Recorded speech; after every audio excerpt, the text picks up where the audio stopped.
Hello friends, आज का हमारा टॉपिक है representation of alternating quantity by phasor. यह है इलेक्ट्रॉनिक्स का सिलेबस है और ये सेवेंथ चैप्टर का पार्ट है 7.4 और ये हमारा सीएस का सिलेबस है। ये जो टॉपिक है concept of resistance, inductance, capacitance in simple AC circuit, और ये जो आपका इलेक्ट्रिकल ब्रांच है उसमें भी 6 चैप्टर का पार्ट है। Let's start. देखिए, कल हम लोगों ने डिस्कस किया था फेज एंड फेज डिफरेंस। इसके लिए आप कल वाला लेक्चर देख सकते हैं। उसके बाद आज हम कंटिन्यू कर रहे हैं रेजिस्टिव सर्किट फेज डिफरेंस। अगर मैं आपको कहूं कि कल जो हमने लास्ट पेज पे डिस्कस किया था वो कहा था कि एसी सर्किट में जो लोड होता है वो 3 तरीके का होता है, रेजिस्टिव लोड, इंडक्टिव लोड और कैपेसिटिव लोड। तो रेजिस्टिव लोड में फेज डिफरेंस क्या रहता है, इंडक्टिव लोड में फेज डिफरेंस क्या रहता है और कैपेसिटिव लोड में फेज डिफरेंस क्या रहता है, वो हमें डिस्कस करना है। अब यहाँ पे हम लोगों ने लिख रखा है फिगर में 2 प्रत्यावर्ती सिग्नल मतलब अल्टरनेटिंग सिग्नल वीटी व आईटी को दर्शाया गया है। फिगर से स्पष्ट है वीटी व आईटी के बीच फेज डिफरेंस 0 है। मैंने आपको कल बताया था फेज डिफरेंस का कॉन्सेप्ट। तो फेज डिफरेंस के कॉन्सेप्ट में हमने डिस्कस किया था ये जो वेवफॉर्म होती है ये होती है वोल्टेज की, और उसके नीचे ये जो वो वेवफॉर्म दे रखी है ये दे रखी है करंट की।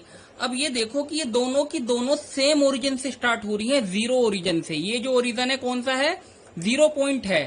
तो अब इन दोनों के बीच में जो फेज डिफरेंस है वो 0 फेज डिफरेंस है।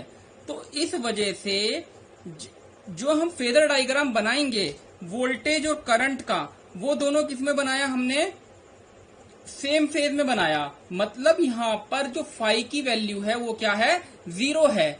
अब जो जैसे इक्वेशन आई, स्टैंडर्ड इक्वेशन होती है V is equal to VM sine omega t, क्योंकि यहाँ पर फाई की वैल्यू 0 है तो इस वजह से हमने प्लस फाई नहीं किया।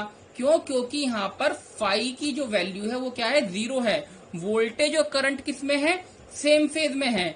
इसलिए ही रेजिस्टिव के केस में वोल्टेज और करंट को एक ही लाइन पे शो करते हैं। तो यहाँ पर हमारा फेज डिफरेंस क्या हुआ, फेज डिफरेंस हुआ 0। इसी वजह से यहाँ पे हमने फाई एंगल को ऐड नहीं किया और इसी वजह से हमने करंट की इक्वेशन में भी फाई एंगल को ऐड नहीं किया। रेजिस्टिव लोड के केस में वोल्टेज और करंट दोनों के दोनों एक साथ अपनी मैक्सिमम वैल्यू पे पहुंचते हैं और एक साथ अपनी मिनिमम वैल्यू पे पहुंचते हैं।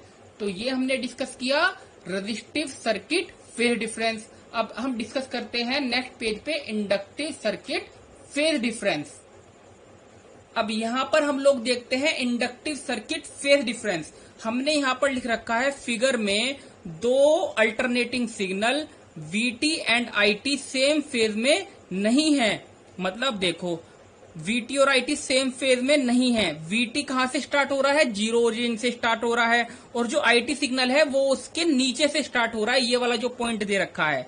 तो ये जो लाइन हो गई इन दोनों के बीच में, अगर हम यहाँ पे देखें ये डिफरेंस किसका आ गया, फाई का आ गया। मतलब V तो स्टार्ट हो रहा है इस पॉइंट से और I स्टार्ट हो रहा है इस पॉइंट से। तो इस लाइन के बीच में कितने का डिफरेंस हो गया, ये थोड़ा डिफरेंस हो गया। तो इसे हम किससे शो करेंगे, फाई से। यहाँ पर V तो पहले पहुंच जाता है अपनी मैक्सिमम वैल्यू पे और I उसके बाद में पहुंचती है ना।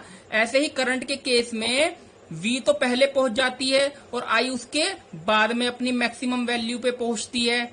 तो हमने यहाँ पे क्या लिख रखा है, फिगर में 2 अल्टरनेटिंग सिग्नल VT व IT सेम फेज में नहीं है। V2 0 पर पहले पहुंचती है तथा IT 0 को कुछ समय बाद पार करती है। देखो, ये VT ने पहले टच कर लिया, IT उसके बाद अपनी मैक्सिमम वैल्यू को छू रही है। लेकिन रेजिस्टिव लोड के केस में वोल्टेज और करंट दोनों एक साथ अपनी मैक्सिमम वैल्यू को छू रही थी और दोनों एक साथ अपनी मिनिमम वैल्यू को छू रही थी। लेकिन इंडक्टिव के केस में वोल्टेज पहले मैक्सिमम वैल्यू को क्रॉस कर रही है, करंट बाद में कर रही है। उसी तरीके से नेगेटिव के केस में भी वोल्टेज पहले अपनी मैक्सिमम वैल्यू को क्रॉस कर रही है, उसके बाद में करंट कर रही है।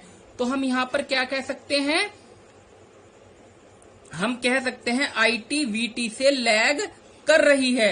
तो इसलिए VT की वैल्यू क्या है, ज्यादा है, और IT की वैल्यू क्या है, कम है। मतलब उसके बीच में कुछ ना कुछ फेज डिफरेंस है, उस फेज से वो उसे लैग कर रही है। इसलिए हमने VT को यहाँ पहले दिखा दिया और IT को उसके बाद में दिखा दिया। अब यहाँ पर हमारी इक्वेशन क्या होगी, V is equal to Vm sine omega T.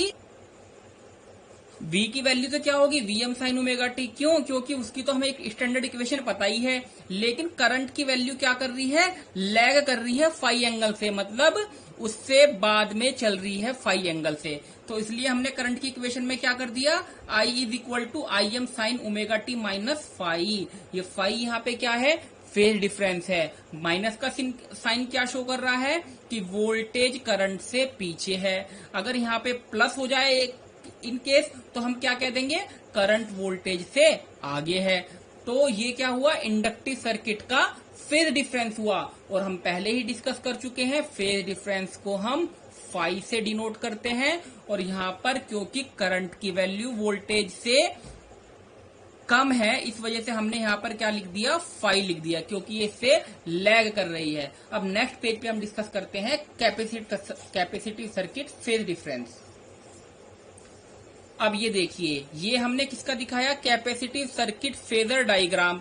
अब इसमें देखो, यहाँ पर ये वोल्टेज का सिग्नल है, ये करंट का सिग्नल है। लेकिन करंट के सिग्नल में जो करंट है ना, वो हमारा पहले स्टार्ट हो रही है, वो इस पॉइंट से स्टार्ट हो रहा है करंट। और जो हमारी वोल्टेज है वो बाद में स्टार्ट हो रही है। तो यहाँ पर ये क्या आ गया, फाई का फेज डिफरेंस आ गया। लेकिन किस डायरेक्शन में आया, मतलब यहाँ पे करंट लीड कर रही है वोल्टेज से, है ना, क्योंकि जो मैक्सिमम वैल्यू है वो भी पहले करंट की पूरी हो रही है, और जो मिनिमम वैल्यू है वो भी करंट की पहले पूरी हो रही है। तो अब हमने यहाँ पे क्या लिख दिया, फिगर में दो प्रत्यावर्ती सिग्नल VT व IT को देखने से स्पष्ट है, IT शिखर पर पहले पहुंचती है तथा VT उसके बाद पहुंचती है। मतलब करंट की पीक वैल्यू पहले आ गई और वोल्टेज की पीक वैल्यू बाद में आई, वही हमने यहाँ पर लिख रखा है। उसके बाद हम क्या कह सकते हैं, IT VT से लीड कर रही है, मतलब IT आगे है और VT पीछे है, क्योंकि ये पहले अपनी पीक वैल्यू को टच कर रही है, वोल्टेज बाद में टच कर रही है। इसी वजह से हमने फेजर डायग्राम में क्या लिख दिया, फेजर डायग्राम में करंट की वैल्यू को आगे दिखाया, वोल्टेज की वैल्यू को पीछे दिखाया, और किससे दिखाया, फाई एंगल से दिखाया। अब यहाँ पर इक्वेशन क्या बन जाएगी, इक्वेशन वोल्टेज की इक्वेशन, क्योंकि जीरो ओरिजिन से स्टार्ट हो रही है, तो स्टैंडर्ड इक्वेशन है V is equal to Vm sine omega t, है ना। करंट की इक्वेशन क्या हो जाएगी, IT is equal to Im sine omega T.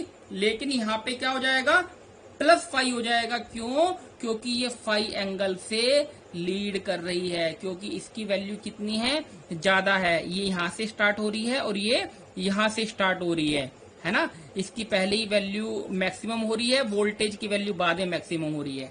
इसलिए करंट की इक्वेशन क्या होगी, I is equal to Im sine omega t. और अगर हम लास्ट में resistive circuit phase difference, inductive circuit phase difference और कैपेसिटिव सर्किट फेजर डायग्राम तीनों को ब्रीफ में समझना चाहें, तो ये वाला पेज मैंने आप लोगों के लिए बनाया हुआ है ना। तो ये रेजिस्टिव लोड का है, ये इंडक्टिव लोड का है और ये कैपेसिटिव लोड का है। तो अब यहाँ पे हम कैसे समझेंगे, देखो सर्किट होते हैं दो तरीके के, AC सर्किट, DC सर्किट।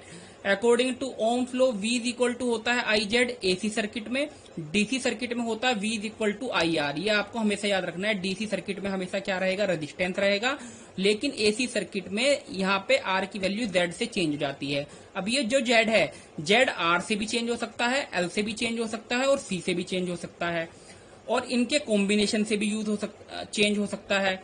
तो हमने यहाँ पर क्या पढ़ा है, रेजिस्टिव, इंडक्टिव और कैपेसिटिव का फेजर डायग्राम पढ़े हैं। तो रेजिस्टिव के लोड में भी वोल्टेज करंट होगी, इंडक्टिव के केस में भी वोल्टेज करंट होगी और कैपेसिटिव के केस में भी वोल्टेज करंट होगी।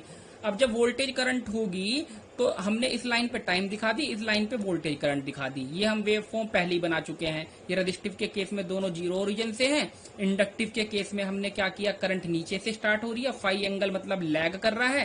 कैपेसिटिव के केस में करंट ऊपर से स्टार्ट हो रही है, मतलब ये इसमें प्लस फाई होगा, इसमें माइनस फाई होगा, यहाँ पे फाई की वैल्यू जीरो होगी। क्यों, क्योंकि यहाँ पर जीरो ओरिजिन है।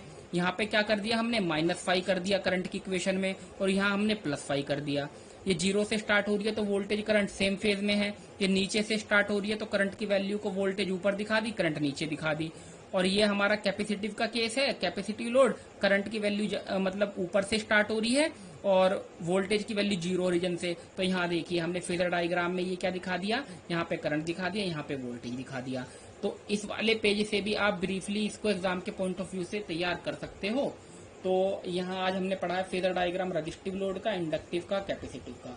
थैंक यू सो मच बच्चों फॉर वॉचिंग।